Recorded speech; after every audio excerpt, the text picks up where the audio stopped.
сабагыбызды улайбыз. Кече ушул жерге келип токтогонбуз. Аллахтын жардамы менен Фатиха сүрөсүндөгү Алхамдулиллахи роббил аламин. Аламдардын Роббиси болгон Аллахка мактоолор болсун. Ар-Рахман Рахим, ал ырайымдуу, мээримдүү. Малики Яумиддин, ал кыямат күнүнүн падышасы. Алхамдулиллахи роббил аламин дегенде Аллахка болгон сүйүү бар дедик. Ар-Рахман Рахим дегенде бул аятта Аллахка болгон үмүт бар дедик. Малики Яумиддин дегенде бул аятта Аллахка болгон коркуу бар дедик. Кимдин ибадатында, Аллахка сыйынуусунда ушул 3 сыпат бирдей камтыган болсо, ибадаты аябай чырайлуу болот. Коркуу менен үмүт чымчыктын канатындай тең салмактуулукта жүрүш керек. Эгер момун адамдын коркуусу көбөйүп, үмүтү азайып кеткен болсо дагы тең салмактуулук жоголуп, ибадатында ката болот. Ошондой эле үмүтү узарып кетип, бирок коркуусу азайып кетсе, ибадатында ката болот. Ушул үмүт менен коркуу биригип, жана сүйүү жетелей турган болсо, анда ибадаты андан да жакшы болот. Ошон үчүн кайсы бир ибадатта сүйүү болбосо, Аллахтын буйругу, жакшылык, муну буйруган Аллах таалам деген сүйүү болуш керек. Ошондой эле Алхамдулиллахи роббил аламин, аламдардын Роббиси болгон Аллахка мактоолор болсун деген жерде эки чоң себеп менен Аллах тааламды мактайбыз дедик. Биринчиси, Аллах таалам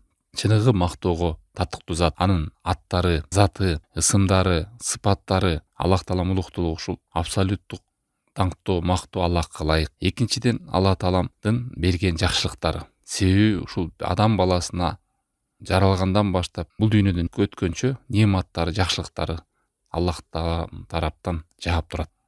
Анан ушунун негизинде адам белгилүү да, ким сага жакшылык кылса, сен ал адамды жакшы көрөсүң. Адамдын сыпаты негизи ушундай. Ким сага жакшылык кылган болсо, сен аны жакшы көрөсүң. Жакшы көргөнүндө адамдын сыпатында канчалык деңгээлде ал жардам кылат, канчалык деңгээлде сага жакшылык кылат, ошого жараша сүйүүң өсө берет. Жакшылыгы көп болсо, анда ошол адам жашооңдо сен номер 1 болуп калышы мүмкүн. Аллах тааламдын сан жеткис, чексиз жакшылыктары адам баласына жаап турат. Ошондуктан биз билишибиз керек, анда сүйүүнүн туу чокусун, мындай сүйүүгө аял дагы, ата-эне дагы, эң жакын балдарың дагы, мал мүлкүң дагы, жаның дагы тең элбеш керек. Аллахка арналган сүйүүгө эч бир сүйүү тең болбош керек. Себеби биз билдик, үмүт болуу, коркуу болуу, сүйүү болуу, Аллах тааламга арнала турган нерседе ошону теңей турган болсоң, ширк деп. Ширк деген бул ошо Аллах тааламга шерик кошуу. Кадимки жана Аллахка сыйынгандай эле башка бирөөгө сыйынбоо, Аллахтан үмүт кылгандай башка бирөөдөн үмүт кылбоо, Аллахтан корккондой башка нерседен коркпоо дегенди. Ошондой эле Аллах тааламды сүйгөндөй башка бирөөнү сүйбө. Туура ошондой кылып сүйүү. Эми ошо сүйүү деген маселесине келдик. Ушул жерде 4 маселе бар. Сүйүү дегенде 4 түрү бар. Ошону жакшылап айырмалап калайлы. Себеби дегенде айрымдар ушул жерде чаташат. Аллах тааламды сүйгөндө эч кимди сүйбөсөк, анан биздин табиятыбызда сүйүү деген нерсе бар. Анан биз кантип бул сүйүүнү аялыбызга бөлөбүз, кантип муну бала чакабызга бөлөбүз? Дүйнөгө болгон сүйүү бар, өзүмдү сүйөм, анан Аллахты да сүйүш керек экен. Кантип ажыратам дейм. Сүйүүнүн 4 түрү бар. Биринчи түрү ширк сүйүү деп коет. Ширк деген бул Аллах таалам тыйган, ушундай жол менен сүйөбүз деп тозокко түшкөндөр, Аллахка шерик кылгандар. Бакара сүрөсүнүн 165-ден 167 аяттарга чейин мындайча айтканда ширк сүйүү бул мушрик адамдардын сүйүүсү. Пайгамбар алейхиссалату вассалам заманында да бул нерсе кайталанган, ушул күнгө чейин ушундай сүйүү менен алек болгондор да бар. Аллах таалам айтат: "Ва минан наси май яттахиду мин дунилла аңдадан юхиббунахум ка хуббилла." Анан аят уландыса: "Ва ма хум би харижина минан нар." Чындыгында булар тозоктон чыгышпайт дейт. Адамдардын арасынан Аллах тааладан башканы Аллахка теңеп барыңыздар. Аллахка теңеп дейт. Ушундай Аллахка теңеп койгонун жакшы көрүшөт, кадимки Аллах тааламды жакшы көргөндөй деп атат. Сүйүүдөгү ширк дегенде эмне экен? Мындайча айтканда, мурунку мушриктер, алар Аллахты жаман көрөбүз, анан биз өзүбүздүн буттарыбызды жакшы көрөбүз депептир. Алар айтышыптыр: "Биз Аллахты кандай жакшы көргөн болсок, мунуга сыйынып аткандарыбызды биз так ушундай жакшы көрөбүз" дегенде. Мына ошол Аллахты жакшы көргөндөй, ошо буттарын жакшы көргөн үчүн анан ошону не кылды? Коргоду, ошон үчүн согушту, ошого болгон сүйүү болду. Аллахка да сыйынабыз, бияка да сыйынабыз деп. Кыйынчылык күндөрдө, кайыктарда калып калганда Аллахка сыйынган болсо, жер бетине чыгып калып, курсак ток, тынччылык толуп калганда баягы буттарына сыйынды. Ошо буттарын Аллахты сүйгөндөй сүйгөн үчүн Аллахка кандай курбанчылык чалган болсо, ошо буттарына да келип ошондо курбанчылык чалышты. Мына ошондой нерселерди кылып, Аллах сактасын, ошо сүйүүдүн абсолюттук сүйүүнү жалгыз Аллахтын өзүнө арнаа же болбосо ошондой сүйүүгө Аллахты сүйгөндөй жеткирбей теңдеп салгандыктан мына Аллах таала буларды мушрик деди. Ошон үчүн аят Аллах таалам айтып атат: адамдардын арасынан Аллахтан башкага сыйынып теңдеп алгандар бар Аллахка. Аларды ушундай жакшы көрөт, Аллахты жакшы көргөндөй деп. Ал эми Аллахка ыйман келтирген адамдар Аллахты андан да 5 метр жакшы көрөт деп Алла таала мусулмандарды мактап, жана мушриктерди айыптап, мындай сүйүү эмне кылды? Алардын таухидтен, ихластан алыстатты. Мушриктердин. Бул биринчи. Экинчи сүйүүнүн түрү бар. Экинчи сүйүүнүн түрү арам сүйүү. Арам деген сүйүү деген эмнеси? Аллах таалам тыйып койгон нерселер бар, арам нерселер бар. Буйруп койгон нерселер бар. Анан ушул арам нерсени адам баласы сүйүп калат. Аллах таалам зынаны арам кылган болсо, бир адам ошо зынаны жакшы көрүп калат. Аллах таалам тыйган нерселер бар. Аракты тыйган, ушундай бир арам нерселер бар, билесиздер аны. Ошол нерседен башы чыкпай бир адам ошон арамды кайра жакшы көрүп калат. Ай, бул Алла таалам арам кылды эле го, кой мен алыс болоюн деген ордуна кайра Алла таалам мушриктерди жаман көрөм десе, мушрикти жакшы көрүп калат деген. Алла таалам мен капырчылыкты жаман көрөм десе, тигил адам келип капырчылыкты жакшы көрүп калат. Ширк сүйүү менен арам сүйүүнү айырмаладыңыздар. Бул дагы өтө кооптуу. Мындай абалга түшпөш үчүн эмне кылышым керек десе, сиз Аллах арам кылган нерсени, ошол нерсени Аллах таалам жаман көргөн үчүн арам кылды. Анда мен да буну жаман көрөм деңиз. Аллах таалам кайсы нерсени жакшы көрсө, анан буйруйт ошол нерсе. Анда мен да ошол нерсени жакшы көрөм деңиз. Алхамдулилlah ушул нерседен чыккан болобуз. Эгерде айырмалабасаңыз, бул арамбы, адалбы, эмнени жакшы көрсөм жакшы көрүп калам, эмнени жаман көрсөм жаман көрүп калам дегендей таразаңыз жок болсо, анда Аллах сактасын. Ар бир Аллахтын тыйган нерсеси арам, ал нерсени мен жакшы көрбөшүм керек. Себеби аны жакшы көргөндөн кийин сиз арамдан тыйылбай, ошол нерсеге түшүп калган болосуз. Үчүнчү сүйүүнүн түрү мындай эле табигый, адамдын табиятындагы сүйүү. Бул кандай сүйүү десе, бул сүйүүнүн не арамбы, адалбы десе, бул уруксат берилген адамдын табиятындагы бул сүйүүгө адам жемеленбейт, күнөө болбойт деген сөз. Мисалы адам балдарын жакшы көрөт, атасын жакшы көрөт, апасын, бир туугандарын жашоодо ушундай нерселер. Таттоону жакшы көрөт, тамак жакшы көрөт деген сыяктуу табигый сүйүү эмнени жакшы көрөт адам. Бирок ушул жерде күнөө жазылбайт бул нерсеге, эч кандай табигый сүйүү. Бирок бир учурда жазылат. Ушул сүйүүнүн артынан апатка түшөт деген сөз. Эмне десе, ушул табигый сүйүүдө бирөөгө болгон жакындык сүйүүңүздүн айынан, ошол сүйүүнүн артынан тигил адамдар күнөө иштерге барып атса дагы, сиз аны тоса албайсыз. Себеби дегенде, сиз аны катуу сүйгөндүктөн сүйүүңүз ашып түшөт дагы, тигилерди контролдо албай каласыз, Алла сактасын. Мисалы бирөө айтат, аялы мени жакшы көрсөң, ушуга макул болуп койчу дейт да. Аны аялын жакшы көргөндүктөн арам ишке барып коет.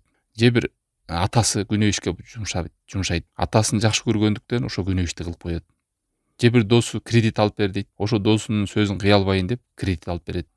Бул табият сүйүүгө адам күнөөкөр болбойт, бирок ошонун сүйүүнүн артынан күнөө иштерге тигил адам бара турган болсо, ошого жол берүү. Ошондо бул сүйүү, табият сүйүүсү дагы бузулган болот, Алла сактасын. Мисалы, мен природаны жакшы көрөм дейсиз, табият сүйүү, саякат жакшы көрөм дейт да, ошо саякаттын айынан именно саякаттаган кезде намаз окуй калат, же намазын кечиктирип баштайт. Спортту жакшы көрөм деп, спорттун убагында намазды жыйнап окуйт, же каза кылып окуйт. Ошол сүйүүсү Алла сактасын автоматтык түрдө арам сүйүүгө жакындап кетет. Ушул немени айырмалаңыздар. Табият сүйүүдө эч кандай кеп жок экен деп, бул ачык нерсе эмес, ушундай шарты бар. Төртүнчү сүйүүнүн түрү бул важип. Сиз каалайсызбы, каалабайсызбы, мойнуңуздагы милдет. Ошону сүйүш керек, важип деген сөз. Бул кандай десе, бул Аллах тааламдын кулдарын, мусулмандарды, муминдарды, исламды жакшы көрүү. Аллах тааламдын арам кылган нерселерин жана Аллахка каршы чыккан адамдар, ушул капырлар кандай жек көргөндөй эле, ширкти кандай жаман көргөнүңүздөй эле, буттарды кандай жаман көргөнүздөй эле, арам нерсени кандай жаман көргөнүздөй эле, Аллах тааламдын ошондой буйруктарын жакшы көрөсүз да. Бул карама каршылык төртүнчүсү. Важип сүйүү деген. Аллахка сыйынгандарды, мусулмандарды, момундарды, ыймандуу адамдарды жакшы көрүү важип, парс нерсе. Аллахтын буйруктарын жакшы көрүү, диндеги өрүлгө жөрөлгөлөрдү, парс нерселерди, ушул Аллах таалам буйруган, пайгамбар көргөзүп берген нерселердин баардыгын, жакшылыктарын баарын жакшы көрүү жүрөк менен. Бул важип. Эгерде ошол нерседен мындай жүрөгүндө карышы мүмкүн, кээ бирси аткарышы мүмкүн, бирок жүрөгүндө ага болгон сүйүү болбосо, Аллах сактасын, кээ бир аяттарда келген, алар Аллахтын өкүмдөрүн жаман көрдү эле, же көкүрөктөрү тарды эле, амалдары күйүп кетти деп.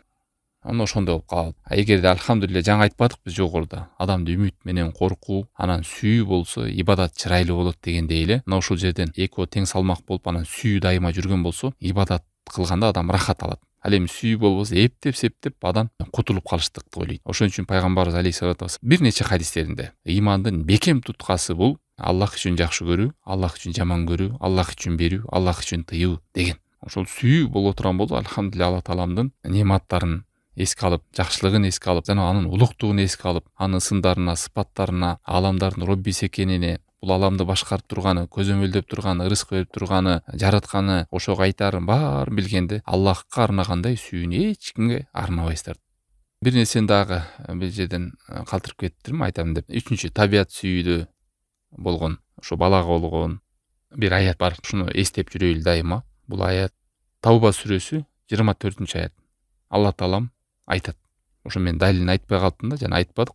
Табият сүйүүгө адам айыпталбайт, бирок Аллахтын буйруна келгенде табияттындагы сүйүүсү оозуп чыгып, тигил жакта тоскоол кылса адам курuyт депчи. Күнөө болбойт деген табияттагы сүйүүсү арамга айланат. Бул аятта Алла Таалам айтып атат. Кана далил каяктан келди бул табият сүйүүдүн ушундай немеге тоскоол болуп калса, мындай болуп калат экен. Мына Алла Таалам жооп берип атат. Айткын ey Мухаммад дейт. Эгерде силердин атаңар, балдарыңар, бир тууганыңар, аялыңар, үй бүлөңөр, акчаңар жана соодаңар, бизнес ишиңер дейт. Дыйканчылыгыңар, жашап аткан жериңер Аллахтан жана Аллахтын элчисинен жана Аллах жолундагы жихадтан сүйкүмдүүрөөк болсо силерге. Жана ошол нерсеге ыраазы болсоңор, карасаңыздар сүйкүмдүүрөөк деп жана табият сүйүүдөн бүт атап туруп, сүйкүмдүүрөөк болсо кимден десе Аллах Тааламдан жана элчисинден. Карама каршы келет да, жанагындай буйруктарга келгенде булар сүйкүмдүүрөөк экенин кантип билесиз? Аламаттар ушул. Экөө бир убакта келип калса, Аллахтын буйругун аткарасызбы же бул жактыкын аткарасызбы дегенде. Эгер ошондой болуп калса дейт, анда силер балени күтөргүлө дейт. Сак болгула, башыңарга кандай бале келери күтөргүлө деген сөз да. Аллах Таалам ушундай бир бале менен келет, кандай? Мун менен да ийгиликке жетпесиңер дейт. Чындыгында Аллах Таалам пасык элди түз жолго буйрубайт. Но ушул үммөттүн дагы кор болушу башка үммөттөрдүн арасында ошол жакындары, аялы, бала чакасы, акчасы, жашоосу, жашаган жери деп кайгысы, санаасы ошонун оорду жүрөктө Аллахтан жана Аллахтын элчисинен дагы өйдөрөөк, сүйкүмдүүрөөк болуп калганда кор болот. Ошон үчүн башка бир хадистерде силер ал кезде аябай көп болосуңар, деңиздин көгүндө болосуңар, бирок эч кандай силердин кадыр баркыңар болбойт. Себеби силер өлүмдү жек көрөсүңөр. Мындайча айтканда Аллах Тааламга болгон жолугууну жек көрөсүңөр. Жана бул дүйнөнү ушундай сүйөсүңөр деген. Кээде бая түшүнбөй калат келе, бул дүйнөнү сүйүп, дүйнө дегенде мааниси ушул зарылчылыгыңды убактылуу колдонуп, Аллах Тааламга сыйынууда ошол нерсени бир зарылдык катары колдонуучу нерсени максат кылып алганда адам курuyт деген ушул. Дүйнө курутат, абайла, акыретиңе кам көр деп алымдар айтып атканда ушул маанини айтат. Дүйнөнү таштап сал, керей болуп кал, мечитте отура бер деген айткысы келген жок. Ошол сүйүүң, дүйнөгө болгон сүйүүң, жакындарың болгон сүйүүң, аялың, бала чакаң, дүйнөң тириликте отуруп, намазың таштап салба, пайгамбардын буйругун таштап салба деген маселе түпкүр сөз ушул. Ошондой эле бирде бир маселени калтырып кеттирмен. Табий сүйүүдө сүйүүнү ушул аябай зарыл да. Кайсы бир адамды сүйөсүзбү, эмне жакшы көрүңүздү, ошону Аллахка байлап алсаңыз, же кээ бир баягы кызыкчылыктын негизинде болуп калат. Мисалы бирөөдөн сизге жакшылык келип атса, ошол адамды эле сүйүп турбастан, сиз көп Аллахка мактоо айтыңыз. Аллах Таалам ошол адамдын жүрөгүн буруп, ошол жакшылыкты ошол адамдын колу менен сизге жеткизип атат дегендей түшүнүк турсун. Жана ошол эле учурда ал адамга да рахмат айтасыз. Адамга рахмат айтпаган Аллахка рахмат айтпайт. Бирок жүрөк Аллахка байлансын. Кээ бир адамдар бул дүйнөдө кайсы бир кызыкчылыктын негизинде бул дүйнөдө өтө жакын болгону менен акыретке барганда алар душмандардан болуп калат. Куранда 67-аятында Зухруф сүрөсүнүн мындай дейт: Ал-ахиллау яума идин ба'духум ли ба'дин аду иллал муттакин. Ахилла деген бул достор эмес, бая бири-бирине өтө жакын адамдар да. Халил деген содик, достон да жакыныраак да мындай. Мындайча айтканда ортодо эсептешүү жок. Мен акчаң, сен акчаң, сен акчаң, мен акчам деп жүргөн адамдар да. Ушундай жакын адамдар дейт. Алар бири-бирине кыямат күнүндө душмандардан болуп калышат дейт.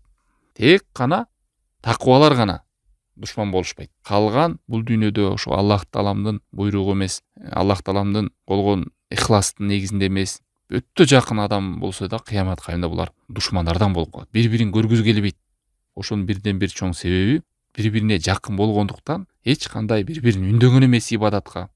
Аллахтын ыраазылыгын таап келүүгө бири-бирине эриш аркак болуп жардам берген эмес. Наоборот, аны көргүзү келбейт. Жуармек ушу сенин араңдан сени көрүп жүрө берип канча нерсени унутуп да калыпмын го, акыретке болгон азыкты даярдайм деп. Ошолор эске келип бири-бирин жаман көрөт дейт. Ал эми таква адамдар эмнеге акыретте көрсө дагы сүйүнүшүп кубанышат? Себеби таква адамдар бул дүйнөдө бири-бирин көрүп кызматташты, бири-бирине жакшы кеп угушту, ибадатты чогуу кылышты, үйрөнүштү. Алла Таалам Куранда айткандай: "Ватаавун алал бирри ва таква", эй силер таквалык иште, жакшылык иште бири-бириңерге кызматташкыла, жардамдашкыла деп.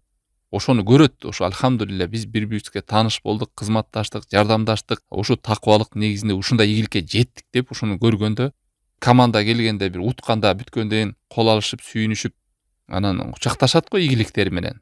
Таквалар ушинтип бири-бирин көргөндө сүйүнүшөт. Ал эми жакын доспун деген болсо да, бүр тууган болсо да бири-биринен качканын себеби ал көрдү натыйжаны. Ушул дүйнөдө убактын коротконун көрдү. Ушул адам мени бусту. Дагы бир аяттарда: "Аттиң-ай, пайгамбардын жолун кармап калбай, аттиң-ай, баланчаны дос тутпай эле койбой, мени чындыктан адаштырып салды" деп адам бармагын тиштеп кыямат кайымда өкүнөт деп аяттарда келген. Ошон үчүн пайгамбар алейхиссалату вассалам адам баласы досунун дининде болот, ар бириңер карагыла ким менен жүрөсүңөр дегенди. Ким менен жакын болосуңар деп. Сыныктан башканын баары жугат, адамдын нафси ууруу болот. Ошентип урдайт. Ызы чуу адам менен жүрсөң, ызы чуу болосуң. Аракетчил адам менен болсоң, аракетчил болосуң. Ушинтип акырын жугат да.